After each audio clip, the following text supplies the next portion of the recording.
ನಾನು ವಿದ್ಯುತ್ ಸರಬರಾಜು ಮಾಡ್ತೀನಿ ಅಂತ ಬಂದಿದ್ದಾರೆ. ಒಂದ್ ವೇಳೆ ಅವ್ರು ಬಂದ್ರೆ ಏನಾಗ್ಬೋದು? ಈಗ ಮುಂದೆ ನಾನು ಹೇಳಿದೆ, ರೈತರಿಗೆ ಅವರು ಗುಣಮಟ್ಟದ ವಿದ್ಯುತ್ನ ಕೊಡ್ಬೋದಾ? ಕೊಡ್ತಾರೆ. ಈಗಿರೋರು ಕೊಡ್ತಾರೆ. ಮುಂದೆ ಬರ್ತಕ್ಕಂಥ ವಿದ್ಯುತ್ ರೈತರಿಗೆ ಅವರು ಮೂಲಭೂತ ಸೌಕರ್ಯಗಳನ್ನು ಒದಗಿಸ್ಕೊಳ್ತಾರ? ನಾನು ಒದಗಿಸಲ್ಲಪ್ಪ, ನೀನು ಕರೆಂಟ್ ಅಷ್ಟೇ ಕೊಡ್ತೀನಿ, ನಿನ್ನ ಹಣೆ ಬರ ನೀನೇ ಒದಗಿಸ್ಕೊ ಅಂತ ಹೇಳ್ಬೋದು. ಹಾಗೆಯೇ ಗಂಗಾ ಕಲ್ಯಾಣ, ವಾಟರ್ ಸಪ್ಲೈ, ಈಗ ನೀವ್ಯಾರಾದರೂ ನಿಮ್ಮ ಮನೆಗಳಿಗೆ 4 ಕಿಲೋಮೀಟರ್ 5 ಕಿಲೋಮೀಟರ್ ನೀವು ಒಂದು 40 ಜನ ಕೇಳಿದ್ರೆ ನಾವು ನಿಮ್ಮ ಹತ್ರ ಇನ್ಫ್ರಾಸ್ಟ್ರಕ್ಚರ್ ಚಾರ್ಜಸ್ ಕಲೆಕ್ಟ್ ಮಾಡಿಕೊಂಡು ನಿಮಗೆ 63 KV ಬೇಕು, 100 KV ಬೇಕು, ಏನು ಬೇಕು ಅದಕ್ಕೆ ತಕ್ಕಾಗಿ ನಾವು ಇನ್ಫ್ರಾಸ್ಟ್ರಕ್ಚರ್ ಕ್ರಿಯೇಟ್ ಮಾಡ್ಕೊಳ್ತಾ ಇದ್ದೀವಿ. ಅದನ್ನು ಕೂಡ ಅವ್ರು ಮಾಡ್ಕೊಡಲ್ಲ. ನಿಮ್ಗೆ ಏನು ಬೇಕಿದ್ರೆ ನೀವೇ ಮಾಡ್ಕೊಡಿ ಅಂತ ಹೇಳ್ತಾರೆ. ಇದರಿಂದ ನಿಜವಾಗೂ ಕೂಡ ಸಾಮಾನ್ಯ ಜನಗಳಿಗೆ ಸಮಸ್ಯೆ ಆಗ್ತಾ ಇದೆ ಅನ್ನೋದನ್ನು ದಯಮಾಡಿ ತಾವು ಅರ್ಥ ಮಾಡ್ಕೊಳ್ಬೇಕಾಗಿದೆ. ಕಾರಣ ಇಷ್ಟೇ, ಇವತ್ತು ಸರ್ಕಾರ ಅಂಬೇಡ್ಕರ್ ತತ್ವ ಸಿದ್ಧಾಂತ ಏನಿತ್ತು, ಎಲ್ಲರೂ ನಾವು ಸಮಾನರಾಗಿ ನೋಡಬೇಕು ಅನ್ನೋ ಭಾವನೆ ಅವ್ರಿಗಿತ್ತು. ಹಾಗಾಗಿ ಸರ್ಕಾರದ ಅಡಿನಲ್ಲಿದ್ದಾಗ ಏನಾಗುತ್ತೆ, ನಾವು ಎಲ್ಲ ಒಂದು ವರ್ಗಕ್ಕೂ ಕೂಡ ನ್ಯಾಯ ದೊರಕಿಸಬೇಕು ಅನ್ನೋ ಕಾರಣಕ್ಕೆ 50% ರಿಸರ್ವೇಷನ್ ನಾವು ಕಲ್ಪಿಸಿದ್ದೀವಿ. ತಮಗೆಲ್ಲ ರಿಸರ್ವೇಷನ್ ಪ್ಯಾಟರ್ನ್ ಗೊತ್ತೇ ಇದೆ. ಹಾಗಾಗಿ ಇನ್ನು 50% ಯಾರು ಗ್ರಾಮೀಣ ಭಾಗದಲ್ಲಿ ಇರ್ತಾರೋ, ಯಾರು ಅರ್ಹರಿರ್ತಾರೋ ಅವ್ರನ್ನೆಲ್ಲ ಆಯ್ಕೆ ಮಾಡಿ ನಾವು ಅದನ್ನೆಲ್ಲ ಮಾನದಂಡ ಇಟ್ಕೊಂಡು ನಾವು ಮಾಡೋದನ್ನ ಖಾಸಗಿಯವ್ರಿಗೆ ಕೊಟ್ಟರೆ ಅದು ತಪ್ಪೋಗ್ಬಿಡ್ತದೆ. ಈಗ ಉದಾಹರಣೆಗೆ ನಾವು ಇನ್ಫೋಸಿಸ್ ನೋಡಿದ್ದೀರಿ. ಇನ್ಫೋಸಿಸ್ ಹುಟ್ಟಿದ್ದು ಯಾವಾಗ? ಇವತ್ತು ಎಷ್ಟು ಪ್ರಾಫಿಟಲ್ಲಿದೆ? ಇನ್ಫೋಸಿಸ್ಗಿಂತ ಸುಮಾರು 80 ವರ್ಷ ಹಳೆ ಹಿಂದೆ ಹುಟ್ಟಿದ್ದು ನಾವು. ಆದರೆ ನಾವು ಪ್ರಾಫಿಟಲ್ಲಿ ಇದ್ದೀವ? ಯಾಕೆ? ನಮಗೆ ಪ್ರಾಫಿಟ್ ಮಾಡೋಕ್ಕೆ ಅವಕಾಶ ಇಲ್ಲ. ಆದರೆ ಈ ಬೇರೆ ಖಾಸಗಿ ಕಂಪ್ನಿಯವ್ರಿಗೆ ಪ್ರಾಫಿಟ್ ಮಾಡೋಕ್ಕೆ ಅವಕಾಶ ಇದೆ. ಅವರು ಖಾಸಗಿಯವರು ಬಂದ್ಬಿಟ್ಟು ಇಲ್ಲಿ ಲಾಭ ಇಲ್ಲದ ಏನಾದರೂ ಮಾಡ್ತಾರಾ? ಇಲ್ಲ, ಲಾಭ ಇಟ್ಕೊಂಡೇ ಮಾಡ್ತಾರೆ. ಬರೀ ನಾನು ರಿಸರ್ವೇಷನ್ನು ಅಥವಾ ಇತ್ಯಾದಿ ಅಲ್ಲ, ಸರ್ಕಾರ ಹಿಡಿತನ ತಪ್ಪೋಗ್ಬಿಡ್ತದೆ, ಸರ್ಕಾರದ ಕಂಟ್ರೋಲಿಗೆ ತಪ್ಪೋಗ್ಬಿಡ್ತದೆ. ಸರ್ಕಾರ ಏನಾದರೂ ಇದನ್ನು ಸರಿ ಮಾಡಬೇಕು ಅಂತಂದರೆ ನೀವು ದುಡ್ಡು ಕೊಟ್ಟರೆ ಮಾಡ್ತೀವಿ ನಾವು ಅಂತಾರೆ. ಈಗ ನಮಗೆ ಸರ್ಕಾರ ಒಂದೇ ಒಂದು ರೂಪಾಯಿಯೂ ಕೂಡ ನಮಗೆ ಅನುದಾನ ಅಂತ ಕೊಡ್ತಾ ಇದೆ. ನಮಗೆ ಸಬ್ಸಿಡಿ ಕೊಡ್ತಾ ಇದೆ. ಈಗ ನಿಮಗೆ ರೋಡ್ ಮಾಡಲಿಕ್ಕೆ ಸರ್ಕಾರ ಕೊಡ್ತಾ ಇದೆ, ಬೇರೆ ನಿಮಗೆ ಪೊಲೀಸ್ ಡಿಪಾರ್ಟ್ಮೆಂಟಲ್ಲಿ ಬಿಲ್ಡಿಂಗ್ ಮಾಡಲಿಕ್ಕೆ ಸರ್ಕಾರ ಕೊಡ್ತಾ ಇದೆ. ಆದರೆ ನಮಗೆ ಒಂದೇ ಒಂದು ರೂಪಾಯಿ ಸರ್ಕಾರದಿಂದ ಯಾವುದೇ ಅನುದಾನ ಬರಲ್ಲ. ಅವರು ಸಬ್ಸಿಡಿ ಏನಿದೆಯೋ ಅದನ್ನು ಮಾತ್ರ ಕೊಡ್ತಾ ಇದ್ದಾರೆ ವಿನಃ ನಾವು ಯಾವುದೇ ಅನುದಾನ ಇಲ್ಲಿದ್ರೂ ಕೂಡ ನಾವು ಏನು ಮೂಲಭೂತ ಸೌಕರ್ಯಗಳಿದೆಯೋ ಅದನ್ನೆಲ್ಲ 1992ರಿಂದ ಇಲ್ಲಿವರೆಗೂ ನಾವು ಮಾಡ್ಕೊಂಡು ಬಂದಿದ್ದೀವಿ. ಈಗ ನಮಗೆ ಸಾಲ ಇದೆ, ನಿಜ ಒಪ್ಕೊಳ್ತೀವಿ. ಆ ಸಾಲ ಇದ್ರೂ ಕೂಡ ನಾವು ಯಾವುದೇ ಗ್ರಾಹಕರಿಗೆ ಹೊರೆ ಆಗದಂತಹ ಒಂದು ಏನು ನಮಗೆ KERC ಸಬ್ಸಿಡಿ ಕೊಡ್ತಾ ಇದ್ದೀವಿ, ಸಾರಿ ಅನುಮತಿ ಕೊಡ್ತಾ ಇದ್ದೀವಿ, ಆ ಪ್ರಕಾರ ನಾವು ಗ್ರಾಹಕರಿಗೆ ಒಳ್ಳೆ ಟ್ಯಾರಿಫ್ ಕೊಟ್ಟಿದ್ದೀವಿ. ನೀವು ಈ ಟ್ಯಾರಿಫನ್ನು ಬೇರೆ ಕಡೆ ಕಂಪೇರ್ ಮಾಡಿರಿ, ಅವರು ಒಂದಷ್ಟು ಲಾಭ ಇಟ್ಕೊಂಡೆ ಟ್ಯಾರಿಫನ್ನು ನಿಗದಿ ಮಾಡ್ತಾರೆ. ಜೊತೆಗೆ ನೀವು ಹೊರಗಡೆ ಕಂಪೇರ್ ಮಾಡಿದ್ರೆ ನಮ್ಮ ರಾಜ್ಯದಲ್ಲಿ ಮಾತ್ರ ಯಾವುದೇ ರೀತಿ ಸಮಸ್ಯೆ ಆಗ್ತಿದ್ದಂಗೆ ಯಾವುದೇ ರಾಜ್ಯದ ನೌಕರರು ನಮಗೆ ಬಂದು ನಮಗೆ ವಿದ್ಯುತ್ ಸಂಪರ್ಕ ಸಮಸ್ಯೆ ಆದಾಗ ಸರಿ ಮಾಡೋದಾಗಲಿ ಮಾಡಿಲ್ಲ. ಆದರೆ ನಾವು ತಮಿಳ್ನಾಡಿಗೆ ಹೋಗಿದ್ದೀವಿ ಸೈಕ್ಲೋನ್ ಆದಾಗ, ಅದೇ ಒಡಿಶಾಗೆ ಹೋಗಿದ್ದೀವಿ, ವಿಶಾಖಪಟ್ಟಣಕ್ಕೆ ಹೋಗಿದ್ದೀವಿ. ನಮ್ಮ ಇಲಾಖೆ ನೌಕರರು ಸುಮಾರು 1600 ಜನ ಅಲ್ಲಿ ಹೋಗಿ ವಾರ 15 ದಿನಗಳ ಕಾಲ ಕೆಲಸ ಮಾಡಿ ಅಲ್ಲಿ ನಾವು ಇನ್ಫ್ರಾಸ್ಟ್ರಕ್ಚರ್ನ ಸರಿ ಮಾಡಿ ವಾಪಸ್ ಬಂದಿದ್ದೀವಿ.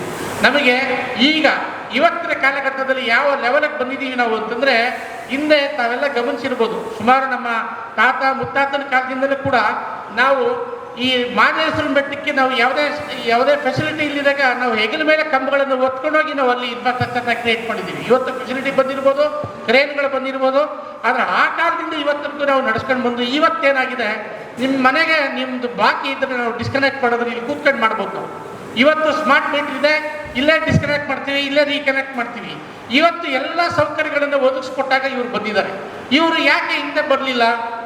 ಬೇರೆ ರಾಜ್ಯಗಳಿಗೆ ಹೋದಾಗೆ ನಮ್ಮ ರಾಜ್ಯಕ್ಕೆ ಯಾಕೆ ಬರಲಿಲ್ಲ? ಇವತ್ತು ನಾವು ಎಲ್ಲ ರೀತಿಯಲ್ಲೆಲ್ಲ ಸಂಪದ್ಭರಿತವಾಗಿದ್ದೇವೆ. ಹಾಗಾಗಿ ನಮ್ಮ ರಾಜ್ಯನ ಅವರು ನೋಡಿ ಇಲ್ಲಿ ನಾವು ಲಾಭ ಗಳಿಸ್ಬೋದು ಅನ್ನೋ ಉದ್ದೇಶಕ್ಕೆ ಇಲ್ಲಿ ಬಂದಿದ್ದಾರೆ. ದಯಮಾಡಿ ಎಲ್ಲ ನಿಮ್ಮ ಮಾಧ್ಯಮದವರಿಗೆ ನಾನು ಮನವಿ ಮಾಡ್ಕೊಳ್ತಾ ಇದ್ದೀನಿ. ಇದು ನಮ್ಮ ಅಧಿಕಾರಿ ನೌಕರರಿಗಿಂತ ಹೆಚ್ಚು ಅವೇರ್ನೆಸ್ಸನ್ನು ನಾವು ಸಾಮಾನ್ಯ ಜನ ಸಾರ್ವಜನಿಕರಿಗೆ ನಾವು ನೀಡಬೇಕಾಗುತ್ತೆ. ಇನ್ನೂ ಹೆಚ್ಚಿನ ವಿಚಾರಗಳಿದೆ. ನಮ್ಮ ಅಧ್ಯಕ್ಷರು ಕೆಲವು ವಿಚಾರಗಳನ್ನು ಮಾತಾಡ್ತಾರೆ. ಈ ಟ್ಯಾರಿಫ್ ಇರ್ಬೋದು ಮತ್ತು ಇತರ ಬೇರೆ ಬೇರೆ ವಿಚಾರಗಳನ್ನು ಅವರು ಮಾತಾಡಿದ ನಂತರ ನಮ್ಮ ಇತರೆ ಪದಾಧಿಕಾರಿಗಳು ಮಾತಾಡ್ತಾ ಇದ್ದಾರೆ. ಧನ್ಯವಾದ.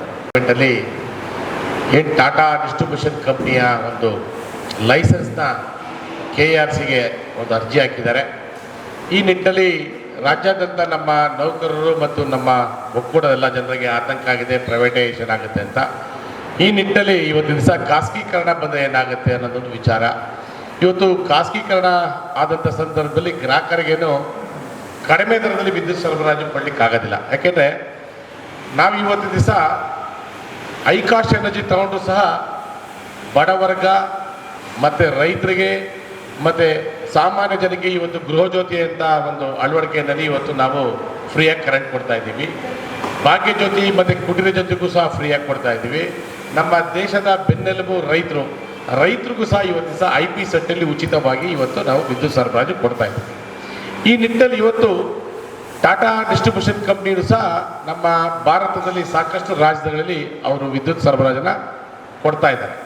ಉದಾಹರಣೆಗೆ ಹೇಳಬೇಕಂದ್ರೆ ಬಾಂಬೆನಲ್ಲಿ ಸಿಟಿನಲ್ಲೂ ಸಹ ಟಾಟಾ ಡಿಸ್ಟ್ರಿಬ್ಯೂಷನ್ ಕಂಪ್ನಿ ಇದೆ. ಅವರ ವಿದ್ಯುತ್ ದರ 14 ರೂಪಾಯಿ ಇದೆ. ಅದು ನಮ್ಮ ರಾಜ್ಯದ ವಿದ್ಯುತ್ ದರ 6 ರೂಪಾಯಿ ಇದೆ. ಈ ನಿಟ್ಟಿನಲ್ಲಿ ಇವತ್ತು ದಿವಸ ಲಾಭಾಂಶಕ್ಕೆ ಬರುವಂಥ ಪ್ರೈವೇಟ್ ಕಂಪ್ನೀಸ್ಗಳು, ಆದರೆ ನಮ್ಮಲ್ಲಿರುವಂಥದ್ದು ನಮ್ಮ ರಾಜ್ಯ ಸರ್ಕಾರದ ಅಡಿಲಿರುವಂಥ ಈ ಕಂಪ್ನಿ ಮೊದಲು MSEB ಇತ್ತು, ತದನಂತರ KEB ಆಯಿತು, ಬೋರ್ಡ್ ಆಯಿತು, ತದನಂತರ ರೀಸ್ಟ್ರಕ್ಚರ್ ರಿಫಾರ್ಮ್ಸ್ ಅಂತ ಒಂದು ಕೇಂದ್ರ ಸರ್ಕಾರದ ಒಂದು ಆಜ್ಞೆ ಮೇಲ್ಗಡೆ KPTCL, KEBಯಿಂದ KPTCL ಇಂದ ಡಿಸ್ಟ್ರಿಬ್ಯೂಷನ್ ಕಂಪ್ನಿ ಆಯಿತು.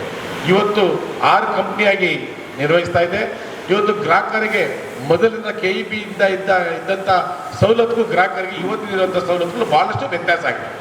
ಕಳೆದ ಒಂದು 5 ವರ್ಷದಿಂದ ನಮ್ಮ ರಾಜ್ಯದಲ್ಲಿ ಯಾವುದೇ ನಿಟ್ಟಲ್ಲಾಗಲಿ ಲೋಡ್ ಶೆಡ್ಡಿಂಗ್ ಆಗಿಲ್ಲ. ತಮ್ಮೆಲ್ಲ ಎನರ್ಜಿ ಪರ್ಚೇಸ್ ಮಾಡಿ ನೈಬರಿಂಗ್ ಸ್ಟೇಟ್ಸ್ ಎಲ್ಲ ಪರ್ಚೇಸ್ ಮಾಡಿಕೊಂಡು ಇವತ್ತು ನಮ್ಮ ಡಿಸ್ಟ್ರಿಬ್ಯೂಷನ್ ಕಂಪ್ನಿಗಳೆಲ್ಲ ಇವತ್ತು ದಿವಸ ಗ್ರಾಹಕರಿಗೆ ಯಾವುದೇ ಒಂದು ಲೋಡ್ ಶೆಡ್ಡಿಂಗ್ ಮಾಡ್ದಂಗೆ ಇವತ್ತು ವಿದ್ಯುತ್ ಸರಬರಾಜು ಮಾಡ್ತಾ ಇದ್ದೀವಿ. ಆಮೇಲೆ ತಮಗೆಲ್ಲ ಕಂಡಿರೋ ಹಾಗೆ ಏನು ಮಳೆ ಬಿದ್ದಂಥ ಸಂದರ್ಭದಲ್ಲಿ ಸಾಕಷ್ಟು ಅನಾಹುತಗಳಾಗುವಂಥ ಸನ್ನಿವೇಶಗಳು ನೀವು ನೋಡಿದ್ದೀರಾ. ಒಂದು ದಿವಸ ಒಂದು ವಾರನೂ ಕರೆಂಟ್ ಇಲ್ಲದೆ ನನಗೆ ಕೊಟ್ಟಾಗಿದೆ. ಮೊನ್ನೆ ರೀಸೆಂಟಾಗಿ ಒಂದು ಫಸ್ಟ್ ಸ್ಟಾರ್ಟಿಂಗ್ ಮಳೆ ಬಂದಲ್ಲಿ 2 ಅವರ್ಸ್ ಬಂದಂಥ ಸಂದರ್ಭದಲ್ಲಿ ಎಷ್ಟೆಲ್ಲ ಮರ ಬಿದ್ದು ಏನು ಅನಾಹುತ ಆಯಿತು. ಅದನ್ನು ವಿತಿನ್ ಎ ಫ್ರ್ಯಾಕ್ಷನ್ ಆಫ್ ಅವರ್ಸ್ಗಳಲ್ಲಿ ನಮ್ಮ ಇಲಾಖೆಯ ಇಂಜಿನಿಯರ್ಸ್ಗಳು, ನಮ್ಮ ಪವರ್ಮೆನ್ಗಳು ಅವರೆಲ್ಲರನ್ನು ಪ್ರಾಮಾಣಿಕವಾಗಿ ಸೇವೆ ಸಲ್ಲಿಸಿ ಇವತ್ತು ಗ್ರಾಹಕರಿಗೆ ಒಂದು ವಿದ್ಯುತ್ ಸರಬರಾಜು ಕೊಡಲು ಯಶಸ್ವಿಯಾಗಿದ್ದೀವಿ. ಹಾಗೆ ಇವತ್ತು ನಮ್ಮ ನೌಕರ ಸಂಸ್ಥೆಯಲ್ಲಿ ಇವತ್ತು 85,000 ಸ್ಯಾಂಕ್ಷನ್ ಪೋಸ್ಟ್ ಇದೆ. ಆದರೆ ನಾವು ವರ್ಕಿಂಗ್ ಮಾಡ್ತಾ ಇರೋದು ಕೇವಲ 50,000. ಇನ್ನು 35,000 ವೇಕೆನ್ಸಿ ಇದೆ. ಗ್ರಾಹಕರ ಸಂಖ್ಯೆ ಜಾಸ್ತಿ ಇದ್ರೂ, ಕೆಲಸದ ಒತ್ತಡ ಜಾಸ್ತಿ ಇದ್ರೂ ಸಹ, ನೌಕರ ಸಂಖ್ಯೆ ಕಡಿಮೆ ಇದ್ರೂ ಸಹ ನಾವು ಇವತ್ತು ಉತ್ತಮವಾದಂಥ ಸೇವೆನ ಇವತ್ತು ಸರ್ಕಾರ ತಗೊಂಡಿರುವಂಥ ಎಲ್ಲ ಜನಪ್ರಿಯ ಯೋಜನೆಗಳನ್ನ ನಾವು ಕಾರ್ಯನಿರ್ವಹಿಸ್ತಾ ಇದ್ದೀವಿ. ನಮ್ಮ ಒಂದು ರಿಕ್ವೆಸ್ಟ್ ಇಷ್ಟೇ, ರಾಜ್ಯ ಸರ್ಕಾರದ ಅಡಿನಲ್ಲಿ ಈ ಒಂದು ವಿದ್ಯುತ್ ಸರಬರಾಜು ಕಂಪ್ನಿ ಇರಬೇಕು. ಬಾಬಾ ಸಾಹೇಬ್ ಅಂಬೇಡ್ಕರ್ ಹೇಳಿರೋದಿಷ್ಟೇ, ಇವತ್ತಿನ ದಿವಸ ಶಿಕ್ಷಣ ಇರ್ಬೋದು, ವಿದ್ಯುತ್ ಸರಬರಾಜು ಇರ್ಬೋದು, ಹಾಗೆ ನಮ್ಮ ಪೊಲೀಸ್ ರಕ್ಷಣೆ ಇದು ಅವೆಲ್ಲ ಖಾಸಗೀಕರಣ ಆಗಬಾರ್ದು. ಇವತ್ತೆಲ್ಲ ರಾಜ್ಯ ಸರ್ಕಾರದ ಅಡಿನಲ್ಲೇ ಇರಬೇಕು. ಈ ನಿಟ್ಟಿನಲ್ಲಿ ನಾವು ರಾಜ್ಯ ಸರ್ಕಾರಕ್ಕೆ ಮತ್ತು KERCಗೆ ಸಹ ನಾವು ಅಬ್ಜೆಕ್ಷನ್ ಹಾಕ್ತೀವಿ. ಇದನ್ನು ಯಾವುದೇ ಕಾರಣಕ್ಕೂ ಖಾಸಗೀಕರಣ ಮಾಡಬೇಡಿ ಅಂತಂದ್ಬಿಟ್ಟು, ಹಾಗೆ ನಮ್ಮ ಇಂಧನ ಸಚಿವರಾದಂಥ ಜಾರ್ ಸಾಹೇಬರಿಗೆ, ಉಪಮುಖ್ಯಮಂತ್ರಿ ಆದಂಥ DK ಶಿವಕುಮಾರ್ ಅವರಿಗೆ, ಮತ್ತು ಮಾನ್ಯ ಮುಖ್ಯಮಂತ್ರಿ ಸಿದ್ದರಾಮಯ್ಯ ಸಾವ್ರಿಗೂ ನಾವು ರಿಕ್ವೆಸ್ಟ್ ಮಾಡ್ಕೊತೀವಿ, ದಯವಿಟ್ಟು ಇದನ್ನು ಯಾವುದೇ ಕಾರಣಕ್ಕೂ ನೀವು ಖಾಸಗೀಕರಣ ಮಾಡಬೇಡಿ. ಒಂದು ವೇಳೆ ನೀವೇನಾರ ಖಾಸಗೀಕರಣ ಮಾಡೋದಲ್ಲಿ ನಮ್ಮ ರಾಜ್ಯಾದ್ಯಂತ ನಮ್ಮೆಲ್ಲ ನೌಕರ ಸಂಘದೆಲ್ಲ ಒಕ್ಕೂಟದಿಂದ ನಾವು ಇದನ್ನು ವಿರೋಧ ಮಾಡ್ತೀವಿ. ಅದನ್ನು ಅತಿ ಶೀಘ್ರದಲ್ಲಿ ಇದನ್ನು ಇತ್ಯರ್ಥ ಮಾಡಿ ಬಗೆಹರಿಸಬೇಕು ಅಂತ ಅವ್ರನ್ನ ಮನವಿ ಮಾಡ್ಕೊತೀನಿ. ಹಾಗೆ ಮಾಧ್ಯಮ ಮಿತ್ರರಿಗೂ ನಾನು ರಿಕ್ವೆಸ್ಟ್ ಮಾಡ್ಕೊತೀನಿ, ಇವತ್ತು ಗ್ರಾಹಕರ ಸೇವೆನ ನಮ್ಮ ನೌಕರರು ಭಾಳ ಪ್ರಾಮಾಣಿಕವಾಗಿ ಕೆಲಸ ನಿರ್ವಹಿಸ್ತಾ ಇದ್ರೆ, ದಿನಕ್ಕೊಬ್ಬೊಬ್ಬ ನಮ್ಮ ಪವರ್ಮ್ಯಾನ್ ತನ್ನ ಪ್ರಾಣನ ಬದಗಿಟ್ಟಿ ಗ್ರಾಹಕರಿಗೆ ಬೆಳಕು ಕೊಡುವಂಥ ನಿಟ್ಟಿನಲ್ಲಿ ಸೇವೆ ಸಲ್ಲಿಸ್ತಾ ಇದ್ದಾರೆ. ನಾವು ಯಾವುದೇ ರೀತಿಯಲ್ಲಿ ನಮ್ಮಲ್ಲಿ ಯಾವ್ದಾರ ಎಂಪ್ಲಾಯೀಸು ಅಪಘಾತ ಆಗಿ ಮೃತಪಟ್ಟರೆ ನಾವು ಸ್ಟ್ರೈಕು ಮತ್ತೊಂದು ಮಾಡಲ್ಲ. ಇವತ್ತು ನಾವು ಒಂದು ಉತ್ತಮವಾದಂಥ ಬಾಂಧವ್ಯದಲ್ಲಿ ಸರ್ಕಾರ ಮತ್ತು ಮೇಲಿನ ಒಳ್ಳೆ ವಿಶ್ವಾಸದಲ್ಲಿ ಕಾರ್ಯನಿರ್ವಹಿಸ್ತಾ ಇದ್ದೀವಿ. ಆದ್ದರಿಂದ ಗ್ರಾಹಕರಿಗೂ ಸಹ ನಾನು ಮನವಿ ಮಾಡ್ಕೊತೀನಿ, ಮುಂದಿನ ದಿನಗಳಲ್ಲಿ ಗ್ರಾಹಕರಿಗೆ ಮಾರಣಾಂತಕವಾದಂಥ ಒಂದು ಈ ಖಾಸಗೀಕರಣ ಅಂದರೆ ಪೆಟ್ಟು ಬೀಳುತ್ತೆ. ಆದ್ದರಿಂದ ಗ್ರಾಹಕರು ಸಹ ನಮಗೆ ಸಪೋರ್ಟ್ ಮಾಡಬೇಕು. ರೈತ ಸಂಘ ಸಂಸ್ಥೆಗಳು ಸಹ ನಾವು ಈ ಒಂದು ಖಾಸಗೀಕರಣ ಆಗಬಾರ್ದು ಅಂತ ವಿಚಾರ ಮಾಡಬೇಕು. ಈ ನಿಟ್ಟಿನಲ್ಲಿ ಎಲ್ಲರಿಗೂ ನಾನು ವಿನಂತಿ ಮಾಡ್ಕೊತೀನಿ, ನಮ್ಮ ಇಲಾಖೆ ರಾಜ್ಯ ಸರ್ಕಾರದಲ್ಲಿ ನಡೆಯಬೇಕು, ಉತ್ತಮ ಸೇವೆ ಮಾಡಲಿಕ್ಕೆ ಅನುವು ಮಾಡಿಕೊಡ್ಬೇಕು ಅಂತೇಳಿ ನನ್ನ ಮಾತು ಮುಗಿಸ್ತೀನಿ. ಕೇಂದ್ರ ಸರ್ಕಾರ ಖಾಸಗೀಕರಣ ಮಾಡಬೇಕು ಅಂತಂದ್ಬಿಟ್ಟು ಹೊಂಟಿದ್ದಾರೆ. ದಯವಿಟ್ಟು ನಮ್ಮ ರಾಜ್ಯದಲ್ಲಿ ಯಾವುದೇ ಕಾರಣಕ್ಕೂ ಖಾಸಗೀಕರಣ ಮಾಡಬೇಡಿ ಅಂತ ಮನವಿ ಮಾಡಿದ್ವಿ. ಅವತ್ತಿನ ಒಂದು ಪೇಪರ್ಲಿ ಎಲ್ಲ ಬಂತು, ರಾಜ್ಯ ಸರ್ಕಾರ ಯಾವುದೇ ಕಾರಣಕ್ಕೂ ನಾವು ಈ ಕಾಂಗ್ರೆಸ್ ಗೌರ್ಮೆಂಟ್ ಇರೋದ್ರಿಂದ ನಿಮಗೆ ಖಾಸಗೀಕರಣ ಮಾಡಲ್ಲ, ನಾವು ಇವತ್ತು ದಿವಸ ನಿಮ್ಗೆಲ್ಲರಿಗೂ ರಾಜ್ಯ ಸರ್ಕಾರ ಅಡಿನಲ್ಲೇ ನಾವು ಇರುವಂಥ ನಿಟ್ಟಲ್ಲಿ ಮಾಡ್ತೀವಿ. ನಿಮ್ಗೆ ಯಾರಿಗೂ ಆತಂಕ ಬೇಡ ಅಂತ ನಮ್ಮ ಡಿ ಕೆ ಶಿವಕುಮಾರ್ ಸ್ಟೇಟ್ಮೆಂಟ್ ಕೊಟ್ಟಿರೋದನ್ನ ಪೇಪರಲ್ಲಿ ಬಂದಿದೆ. ಈ ನಿಟ್ಟಲ್ಲಿ ಅವರು ಡೆಲ್ಲಿಯಿಂದ ಬಂದಿದ ತಕ್ಷಣ ಅವ್ರನ್ನ ಭೇಟಿ ಮಾಡಿ ಅವ್ರನ್ನ ರಿಕ್ವೆಸ್ಟ್ ಮಾಡ್ಕೊಂಡು, ನಮ್ಗಂತೂ ವಿಶ್ವಾಸ ಇದೆ ಮೊನ್ನೆ ಮುಖ್ಯಮಂತ್ರಿಯವರು ಮತ್ತೆ ಉಪಮುಖ್ಯಮಂತ್ರಿಗಳು ಮತ್ತೆ ನಮ್ಮ ಇಂಧನ ಸಚಿವರು ಖಾಸಗೀಕರಣ ಮಾಡಲ್ಲ ಅಂತ ಅಂದ್ಬಿಟ್ಟು ನಮಗೊಂದು ವಿಶ್ವಾಸ ಇದೆ. ಈ ನಿಟ್ಟಲ್ಲಿ ನಾವು ಸಹ KERCಗೆ 1 ತಿಂಗಳು ಕಾಲಾವಕಾಶ ಇದೆ ಇದನ್ನ ಅಬ್ಜೆಕ್ಷನ್ ಫೈಲ್ ಮಾಡೋದಕ್ಕೆ. ನಾವು ಅದನ್ನ ಅಬ್ಜೆಕ್ಷನ್ ಫೈಲ್ ಮಾಡ್ತೀವಿ. ಮತ್ತೆ ನಮ್ಮ ಕಂಪ್ನಿಯಲ್ಲಿ ಇರುವಂತಹ ಚೇರ್ಮನ್ಸ್ಗಳು, ನಮ್ಮ ಚೆಸ್ ಕಂಪ್ನಿಯ ಚೇರ್ಮನ್ ಅಂತ ರಮೇಶ್ ಬಂಡಿ ಸಿದ್ದನಗೌಡರು ಅದಕ್ಕೆ ಚೇರ್ಮನ್, ಅವರು ಸಹ ಮಾತಾಡಿದೆ. ಅವರು ಸಹ ನಾನು ಸಹ ಅಬ್ಜೆಕ್ಷನ್ ಕೊಡ್ತೀನಿ. ನಮ್ಮ ಒಂದು ಸ್ನೇಹಜೀವಿ, ನಾವು ರೈತರ ಪರ ನಾವು ಕೆಲಸ ಮಾಡುವಂಥದ್ದು, ನಾನು ಚೇರ್ಮನ್ ಆಗಿದ್ದೀನಿ. ಆದ್ರಿಂದ ನಮ್ಮ ಇಲಾಖೆ ಯಾವುದೇ ಕಾರಣಕ್ಕೂ ಖಾಸಗೀಕರಣ ಆಗಬಾರ್ದು ಅಂತ ಹೇಳಿದ್ರೆ, ಇನ್ನು ಇತರೆ ಹುಬ್ಳಿ ಕಂಪ್ನಿಯ ಚೇರ್ಮನ್ ಆದಂಥ ಖಾದ್ರಿ ಸಾಹೇಬ್ರಿಗೂ ಮಾತಾಡಿದ್ವಿ. ಅವರು ಸಹ ಹೇಳಿದ್ರು, ಇಲ್ಲ ಪ್ರೈವೇಟೈಸೇಷನ್ಗೆ ನಾನು ವಿರೋಧ ಮಾಡ್ತೀನಿ, ನಾನು ನಿಮ್ಮ ಪರವಾಗಿರ್ತೀನಿ, ಮುಖ್ಯಮಂತ್ರಿಗಳ ಜೊತೆ ಮಾತಾಡಿ ಅದನ್ನು ನಿಮ್ಗೆಲ್ಲ ಒಂದು ಟೈಮ್ ಕೊಡಿಸ್ಬಿಟ್ಟು ಮಾತಾಡ್ತೀನಿ ಅಂತ ಹೇಳಿದರೆ, ಈ ನಿಟ್ಟಲ್ಲಿ ಈ ಒಂದು ಕಾರ್ಯನ ನಾವು ಪ್ರಸ್ತುತ ಮುಖಾಂತರ ಮಾಡ್ತಾ ಇದ್ವಿ. ನಾಳೆ ಅವರು ಮುಖ್ಯಮಂತ್ರಿಗಳು ಬಂದ ನಂತರ ಅವ್ರಿಗೆಲ್ಲರಿಗೂ ಒಂದು ಮನವಿ ಮಾಡಿ ನಮ್ಮ ಒಂದು ರಿಕ್ವೆಸ್ಟ್ ಲೆಟರ್ ಕೊಟ್ಟು ಇದನ್ನ ಆದಷ್ಟು ಶೀಘ್ರದಲ್ಲೇ ಈ ಒಂದು ಖಾಸಗೀಕರಣ ಮಾಡ ತಡೆ ಇಡಬೇಕು ಅಂತ ಅವ್ರಿಗೆ ಮನವಿ ಮಾಡಿ ಕಳಿಸ್ತೇವೆ. ಇನ್ನು ಕೊಟ್ಟಿಲ್ಲ ಮೇಡಮ್, ಇನ್ನೂ ಅರ್ಜಿ ಸಲ್ಲಿಸಿಲ್ಲ. ನಿನ್ನೆ ಬೆಳಗ್ಗೆ ಬಂದಿದ್ದು, ನಿನ್ನೆ ಅವರೆಲ್ಲ ಡೆಲ್ಲಿ ಪ್ರವಾಸದಲ್ಲಿದ್ದರು. ಆ ನಿಟ್ಟಲ್ಲಿ ನಾವು ಇನ್ನೂ ಅವರಿಗೆ ಮನವಿ ಕೊಟ್ಟಿಲ್ಲ. ನಮ್ಮ ಮ್ಯಾನೇಜ್ಮೆಂಟ್ಗೆ ನಾವು ಈಗಾಗಲೇ ಮನವಿ ಕೊಟ್ಟಿದ್ದೀವಿ. ನಮ್ಮ ಬೆಸ್ಕಾಂ MDಗೆ ಮತ್ತು KPTCL MDಗೆ ಮನವಿ ಕೊಟ್ಟಿದ್ದೀವಿ.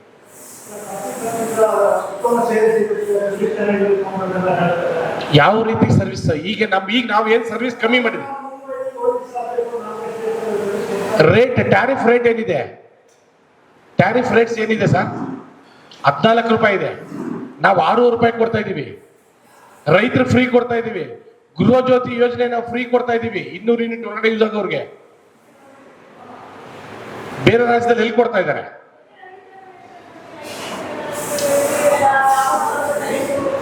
ಎಲ್ಲಿ ಮೇಡಮ್? ಅಲ್ಲ, ರೈತರಿಗೆ ನಾವು 7 hours ಪವರ್ ಸಪ್ಲೈ ಕೊಡ್ತೀವಿ ಮೇಡಮ್. ಅಲ್ಲಲ್ಲ, ರೈತರಿಗೆ ಸೆಟ್ಗೆ ಇವತ್ತಿನ ದಿವಸ ಸೋಲಾರೈಸ್ ಹಾಕೊಳ್ಳುವಂತ ಯೋಜನೆ ಮಾಡ್ತಾ ಇದ್ದೀವಿ. ದಿನಂತರ ಜ್ಯೋತಿ ಅದು ಬೇರೆ. IP ಸೆಟ್ಗೆ ಗೋಸ್ಕರ ನಾವು ಕುಸುಂಬಿದಿಂದ ನಾವೀಗ ಅವ್ರಿಗೆ ಸೋಲಾರನ್ನು ಸಹ ಇವತ್ತಿನ ಹಾಕೊಡ್ತಾ ಇದ್ದೀವಿ ಸರ್ ರೈತರಿಗೆ.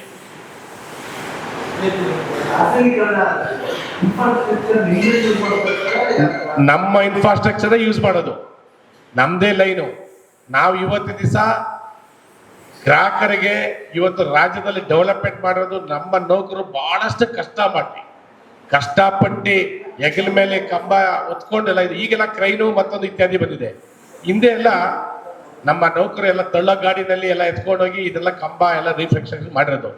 ಇವತ್ತು ದಿವಸ ಖಾಸಗೀಕರಣ ಬಂದಂಥವ್ರು ಅವ್ರು ಏನಾರ ಇನ್ಫ್ರಾಸ್ಟ್ರಕ್ಚರ್ ಏನಾರ ಮಾಡಬೇಕು ಅಂದ್ರೆ ಲಕ್ಷಾಂತರ ಕೋಟಿ ಆಗುತ್ತೆ. ಆ ಲಕ್ಷಾಂತರ ಕೋಟಿ ಅವರು ಯೂಸ್ ಮಾಡ್ಬಿಟ್ಟು ಇನ್ಫ್ರಾಸ್ಟ್ರಕ್ಚರ್ ಮಾಡೋಕ್ಕೆ ಅವರು ತಗೊಳ್ಳೋದಕ್ಕೆ ಆಗೋದಿಲ್ಲ ಅವ್ರ ಲಾಭನ. ಈ ನಿಟ್ಟಲ್ಲಿ ನಮ್ಮದೇ ಇನ್ಫ್ರಾಸ್ಟ್ರಕ್ಚರ್ ಅಲ್ಲಿ ಬಂದು ಅವ್ರನ್ನ ಒಂದು ಕಂಪ್ನಿನ ನಡೆಸಬೇಕು ಅಂತ ಅನುಸರಿಸ್ತಾ ಇದ್ದೀವಿ.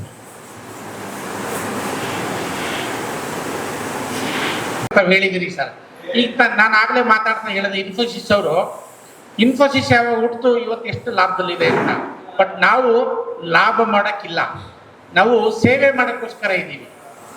ಹಾಗಾಗಿ ನಾವು ಒಂದು ವೇಳೆ ಏನಾದರೂ ಲಾಭ ಮಾಡೋಕ್ಕಿದ್ದಿದ್ರೆ ಟಾಟಾ ಬಿರ್ಲಾ ಅವ್ರಿಗಿಂತ ಮುಂದೆ ಹೋಗಿ ನಾವು ಸರ್ವಿಸ್ ಕೊಡೋದಕ್ಕೆ ಅರ್ಹರಿದ್ದೀವಿ, ಅಷ್ಟೇ ಸಾಮರ್ಥ್ಯ ಉಳ್ಳವರಾಗಿದ್ದೀವಿ. ಕಾರಣ ಈಗ ನಾನು ಆಗಲೇ ಬಿಗಿನಿಂಗಲ್ಲಿ ಹೇಳೋದು ನಿಮಗೆ, ನಾವು ಏನು ನಮ್ಮ ಗಂಗಾ ಕಲ್ಯಾಣದಲ್ಲಿ ತೀರಾ ಕಡುಬಡವರಿಗೆ ನಾವು ಏನು ಸರ್ಕಾರ ಯೋಜನೆ ಮಾಡಿಕೊಟ್ಟಿದ್ದೀವಿ, ಅದಕ್ಕೆ ನಾವು ಇನ್ಫ್ರಾಸ್ಟ್ರಕ್ಚರ್ ಕ್ರಿಯೇಟ್ ಮಾಡ್ತಾ ಇದ್ದೀವಿ. ಸರ್ಕಾರ ನಮಗೆ ಅನುದಾನ ಕೊಡ್ತಾ ಇದ್ದು ಕೇವಲ 400 ಕೋಟಿ ಮಾತ್ರ, 2,500 ಕೋಟಿ ನಾವು ಹಾಕಿದ್ದೀವಿ.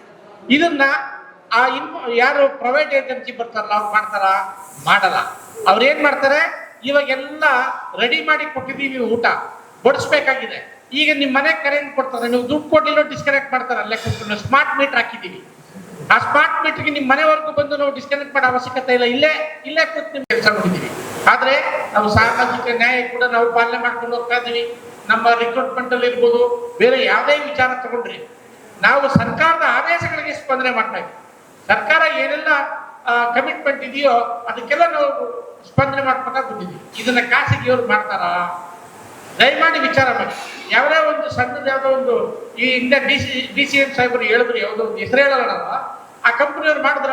ಮಾಡಲಿಲ್ಲ. ಅದೇ ನಾವು ಸರ್ಕಾರದ ಅಧೀನದಲ್ಲಿ ಇರೋದ್ರಿಂದ ಸರ್ಕಾರದ ಎಲ್ಲ ಆದೇಶಗಳನ್ನು ಮಾಡ್ತೀವಿ. ಜೊತೆಗೆ ಈ ನೋಡಿ ಸರ್ವಿಸ್ ಅವ್ರು ಚೆನ್ನಾಗಿದ್ದಾರೆ. ಪ್ರೈವೇಟ್ ಅವ್ರು ಎಲ್ಲಿ ಕೊಡ್ತಾರೆ ಅವರು ಸರ್ವಿಸು? ಪ್ರೈವೇಟ್ ಅವರು ಬಾಂಬೆ ತಗೊಂಡಿದ್ದಾರೆ ಅಲ್ವಾ, ಚಿಕ್ಕಮಂಗ್ಳೂರು ಯಾಕೆ ತಗೊಳ್ಳಲ್ಲ?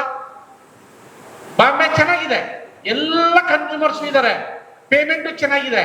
ಆದ್ರೆ ಅದೇ ತರ ಇಲ್ಲಿ ಗ್ರಾಮೀಣ ಭಾಗ ಯಾಕೆ ತಗೊಂಡಿಲ್ಲ ಅವರು? ನೀವು ಡೆಲ್ಲಿನಲ್ಲಿ ಟ್ಯಾರಿಫ್ ತಗೊಂಡು ನೋಡಿ, ನೀವು ಡೆಲ್ಲಿಗೆ ನಮಗೂ ನೋಡಿ, ನಮಗೆ ಫೇವರ್ ಮಾಡಿ ಅಂತ ನಾವು ಯಾರೋ ಮಾಧ್ಯಮದವರು ರಿಕ್ವೆಸ್ಟ್ ಮಾಡ್ಕೊತಾ ಇಲ್ಲ.